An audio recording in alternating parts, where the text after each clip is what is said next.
বাংলাদেশ জামায়াতে ইসলামীর কেন্দ্রীয় assistant secretary general doctor Hamidur Rahman Azad, যিনি এখন আর শুধু বাংলাদেশ জামায়াতে ইসলামীর প্রার্থী নয়, বরং ঐক্যবদ্ধ বাংলাদেশের প্রার্থী, যিনি শুধুমাত্র একটা দলের পক্ষে লড়াইয়ে নেমেছেন এমন না, বরং গোটা ইসলামপন্থীদের পক্ষ থেকে হক আদায়ের জন্য যিনি সমস্ত চাঁদাবাজদের বিরুদ্ধে, খুনি, ধর্ষক, মাদক কারবারিদের বিরুদ্ধে লড়াইয়ে নেমেছেন।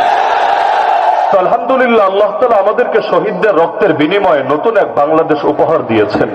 যেই শক্তের সাগর পাড়ি দিয়ে আমরা এই নতুন বাংলাদেশটা পেয়েছি, সেই লড়াইটা মোটেও সহজ ছিল না।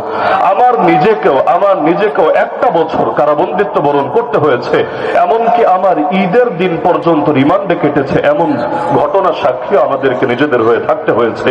এত কিছুর পরে আল্লাহ রাব্বুল আলামিন আমাদেরকে যেই নতুন একটা বাংলাদেশ উপহার দিলেন শহীদের রক্তের বিনিময়ে, নতুন যে স্বাধীনতা আমরা পেলাম, এই স্বাধীনতাকে তো আমরা কিছুতেই বেহাত হতে দিতে পারি না। এত রক্তের বিনিময়ে আবু সাইদ মুক্ত থেকে শুরু করে এত শহীদের রক্ত স্নাত এই নতুন বাংলাদেশকে আমরা কোন চাঁদাবাজদের হাতে তুলে দিতে পারি না। আরে বিগত কয়েক মাসের মধ্যে যারা 200-র বেশি মানুষকে খুন করেছে, যারা দিনে দুপুরে চাঁদার জন্য পাথর দিয়ে মাথা থেতলে পর্যন্ত ব্যবসায়ীকে হত্যা করেছে, যারা সামান্য নিজেদের ধান্দাবাজের জন্য আমাদের ভাইদেরকে কুপিয়ে শহীদ করে দিয়েছে, যাদের হাত থেকে মা বোনদের ইজ্জত পর্যন্ত সুরক্ষিত থাকছে না, ডজন ডজন নারীর ইজ্জত নিয়ে যারা ছিনিমিনি খেলেছে, এমনকি যারা এখনই ক্ষমতায় আসতে না আসতেই 17 বছরের ক্ষুধা নিয়ে এমন ভাবে খেতে বসেছে রে ভাই, হাতিও তো এইভাবে খেতে পারে না। এই সমস্ত বুভুক্ষ, এই সমস্ত খুনি ধর্ষকদের হাতে আমরা আগামীর বাংলাদেশকে কিভাবে তুলে দিতে পারি? যারা আমাদেরকে এসে প্রথমে স্বপ্ন দেখিয়েছিল, আই হ্যাভ এ প্ল্যান, শুনে ভেবেছিলাম না জানি কি, মাশাআল্লাহ, লন্ডন থেকে মুফতি সাহেব এসেছেন, পাশাপাশি তিনি জগতের জন্য বড় প্ল্যানও নিয়ে এসেছেন। এসে এসে ধর্মীয় বিভিন্ন ব্যাখ্যাও দেওয়া শুরু করলেন। ভূমিকম্পের কারণ পর্যন্ত আমাদেরকে, তাও আমার সিলেটে গিয়ে নতুন ভাবে শিখিয়ে দিলেন। ভালো কথা, লাস্টে গিয়ে যে প্ল্যান দেখলাম, যেখানে চিনিকল কোনোদিন ছিল না সেখানে চিনিকল আবারও খুলে দিবেন, যেখানে ইপিজেড বহুকাল থেকে আছে সেখানে ইপিজেড আবারও স্থাপন করবেন, যেই জায়গা অন্য ফলের জন্য খ্যাত সেখানকার আম নাকি বিদেশে সরবরাহ করবেন।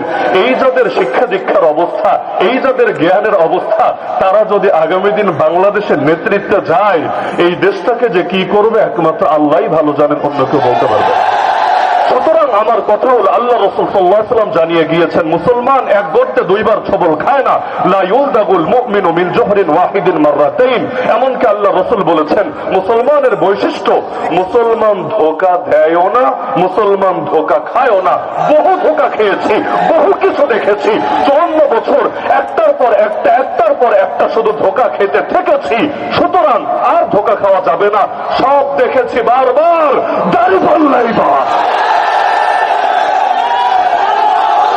নির্বাচনের একেবারে কাছাকাছি সময় আমরা চলে এসেছি, নির্বাচনের একেবারে কাছাকাছি সময় আমরা চলে এসেছি। এই যে আগামী কয়েকদিন পরে এক রমজান মাস আসবে, রমজান আসলে তো আল্লাহ রাব্বুল আলামিন নিজেই জিন শয়তানদেরকে বন্দী করে রাখেন তার গায়বী নিজাম দিয়ে। আমাদের জন্য এখন করণীয় হলো, আগামী মাত্র 3-4 দিন পরেই যে একটা দিন আমাদের সামনে, সেই 12ই ফেব্রুয়ারি আসতে যাচ্ছে, মানুষ শয়তানগুলোকেও বন্দী করার ব্যবস্থা করতে হবে। আপনাদের সামনে টাকার বস্তা নিয়ে, এই যে 1-2 দিনের মধ্যেই দেখবেন টাকার বস্তা নিয়ে এক একজন মাঠে নামবে, 500-1000 করে। আরে ভাই, একটা ছাগলও বাজারে কিনতে গেলে আর 10,000 টাকা লাগে, অথচ আপনাকে 500-1000 দিয়ে কেউ কিনে নেওয়ার চেষ্টা করবে। খবরদার, ওদের ফাঁদে পা দিয়েন না। মাথায় রাখবেন, এই টাকাগুলো কিডনি বেচে দিবে না, এই টাকাগুলো রক্ত বেচে দিবে না, বরং 500-1000 আপনাকে দিবে আপনার থেকে আগামী 5 বছরে কয়েক লক্ষ টাকা উসুল করবে বলে।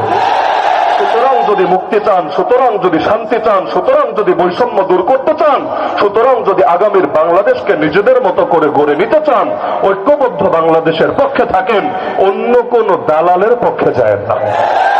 আমার আমার শেষ বার্তা, সুযোগ আল্লাহ রাব্বুল আলামিন সবসময় দেন না। আল্লাহ তাআলা আমাদের সামনে, বিশেষ করে যারা ইসলামকে মনে প্রাণে ভালোবাসে এবং যারা এই বাংলাদেশটাকে নিজেদের মতো করে গড়ার স্বপ্ন দেখে, সমস্ত বহিঃশত্রুর সমস্ত ধরনের আধিপত্যকে রুখে দিয়ে যারা এই বাংলাদেশকে নিজেদের মতো করে গড়ার স্বপ্ন দেখে এবং যেই ইনসাফের লড়াইয়ে নেমে আমাদের ভাই শরীফ ওসমান হাদি নিজের জানকে কোরবান করেছে, সেই লড়াইকে আগামী দিনে যারা পূর্ণতায় পৌঁছানোর স্বপ্ন দেখে, আমি মনে করি এবার অন্তত তাদের মধ্যে কোনো বিভেদ, কোনো বৈষম্য রাখা উচিত না। সকলে এক প্ল্যাটফর্মে এসে হাতে হাত রেখে কাঁধে কাঁধ মিলিয়ে এই লড়াইয়ে বিজয় ছিনিয়ে আনা উচিত। শেষ করার আগে জাস্ট দুইটা পয়েন্ট বলি। 1 নম্বর পয়েন্ট, আমি দায়িত্ববোধের সাথে একটা ফতোয়া দিচ্ছি। ফতোয়া, যদিও এটা ফতোয়ার জায়গা না, কিন্তু এই সময় এটার বড় দরকার। সেটা হলো, অনেকে ভাবে যে হুজুর আপনি বলার আগেই তমুক আর তমুকের পক্ষ থেকে 500-1000 খেয়ে ফেলেছি, এখন কি করব? এখন আপনি যদিও অনেক সুন্দর করে বোঝাচ্ছেন, বা হামিদুর রহমান আজাদ ভাইও এখন আমাদের কাছে নিজের আহ্বানগুলো তুলে ধরবেন, কিন্তু যা খাওয়ার তো খেয়ে ফেলেছি, আব কে হোগা? আমার পক্ষ থেকে দায়িত্ববোধের সাথে আমি ফতোয়া দিচ্ছি, যেটা খেয়েছেন তো খেয়েছেন, আল্লাহর কাছে মাফ চেয়ে নিয়েন।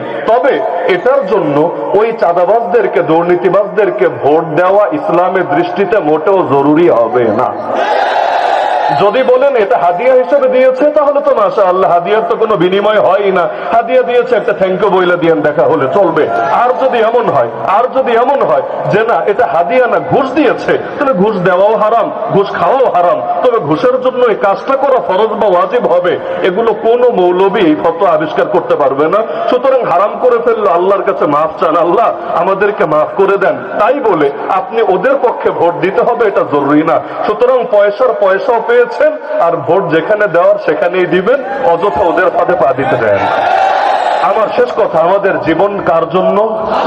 জীবন যেহেতু আল্লাহর জন্য, আমাদের লাইফও একটা, আমাদের চাঁদও একটা, কোনোভাবেই চাঁদ হাতছাড়া করা যাবে না। সুতরাং আসেন আজকে এখানে বসে আমরা সকলে আল্লাহর সঙ্গে প্রতিজ্ঞাবদ্ধ হই, আয় আল্লাহ, আমাদের প্রাণ যেহেতু একটা, যতদিন পর্যন্ত আমাদের ভেতরে সেই প্রাণ আছে, যতদিন পর্যন্ত প্রাণের স্পন্দন আছে, যতদিন পর্যন্ত ধমনীতে রক্ত প্রবাহিত আছে, ইসলামপন্থীদের পক্ষে, বাংলাদেশপন্থীদের পক্ষে, আর সকল খুনি, ধর্ষক, চাঁদাবাজ, মাদক কারবারি, চোরাচালানকারী, ট্রান্সপোর্টেশন দখলকারীদের বিরুদ্ধে আমাদের লড়াই চলবেই চলবে।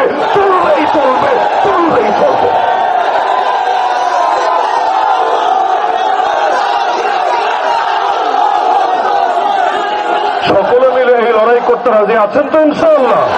अल्लाह सभी को तौफीक दान करुन। फना फिल्लाह की तह में बका का राज मुज़मर है, जिसे मरना नहीं आता उसे जीना नहीं आता। वमा अलैना इल्ला अल बलागुल मुबीन व आखिरु दावाना अनिल हम्दुलिल्लाहि रब्बिल आलमीन।